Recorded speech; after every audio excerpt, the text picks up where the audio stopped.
Hey everyone, welcome back to the channel. Today, we're diving into something super practical. How to view your RBC Visa statement for 2025. Whether you're managing your finances or just keeping track of your spending, this step-by-step guide will make it quick and easy. I'm excited to walk you through it, so let's jump right in. First things first, you'll need to access your RBC online banking account. If you haven't already, head over to the RBC website or open the RBC mobile app on your phone.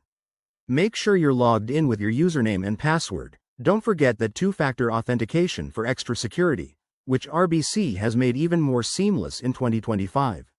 Once you're in, navigate to the Cards or Visa section. It's usually right on the dashboard, but if not, look for the menu icon. It's that three-line hamburger button in the top corner. Click on it and select Visa Credit Card from the options. This will take you to your card's overview page. Now, for the main event, viewing your statement. Scroll down or tap on Statements and Documents. Here, you'll see a list of available statements by month or year. For 2025 statements, select the specific period you're interested in, like January or the full year.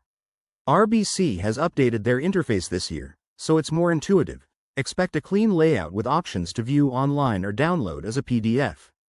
If you prefer the mobile app, it's just as straightforward.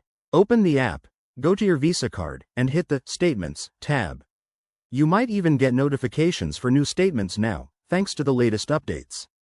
Pro tip: always check for any discrepancies right away to avoid surprises.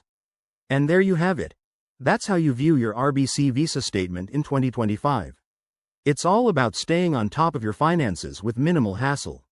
If you run into any issues, RBC's customer support is top-notch, or check their help section online.